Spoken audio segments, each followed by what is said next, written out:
नमस्कार मित्रांनो, 1 जुलैपासून राज्यात मुख्यमंत्री माझी लाडकी बहीण योजनेची सुरुवात करण्यात आली। त्यानुसार सरकारकडून प्रत्येक पात्र महिलेला दर महिन्याला 1500 रुपये देण्याची घोषणा करण्यात आली होती। त्यानुसार 1 जुलै 31 ऑगस्टपर्यंत नोंदणी करणाऱ्या महिलांच्या खात्यात जुलै आणि ऑगस्ट महिन्यांचे एकत्रित 3000 रुपये जमा करण्यात आले।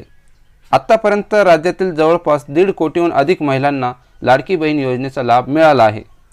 31 ऑगस्टपर्यंत अर्ज करणाऱ्या महिलांना जुलै महिन्यापासूनचे पैसे मिळतील अशी घोषणा सरकारकडून करण्यात आली होती। नुकत्याच समोर आलेल्या माहितीनुसार 31 ऑगस्ट नंतर नोंदणी करणाऱ्या महिलांना सुद्धा योजनेचा लाभ मिळणार आहे, पण महिलांना मिळणारी रक्कम कमी मिळणार आहे। मुख्यमंत्री माझी लाडकी बहीण योजनेची घोषणा करत प्रत्येक पात्र महिलेला दर महिन्याला 1500 रुपये देण्याची घोषणा करण्यात आली होती।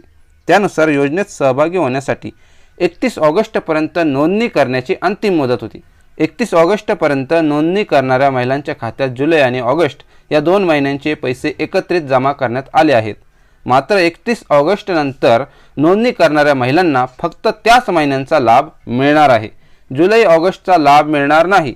1 सप्टेंबरपासून नोंदणी करणाऱ्या महिलांना मागील 2 महिन्यांचा लाभ मिळणार नाही, तर ज्या महिन्यात महिला नोंदणी करतील त्याच महिन्यांचा लाभ मिळणार असल्याची माहिती महिला व बाल विकास मंत्री अदिती तटकरे यांनी दिली आहे।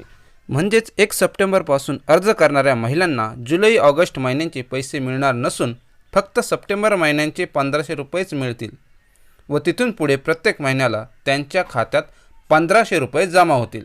मित्रांनो, तुम्हाला हा व्हिडिओ आवडला असेल तर व्हिडिओ लाईक करा, चॅनलला सबस्क्राईब करा आणि बरोबर दिलेल्या बेल आयकॉनलाही प्रेस करा। भेटूया पुढच्या व्हिडिओमध्ये, तोपर्यंत धन्यवाद।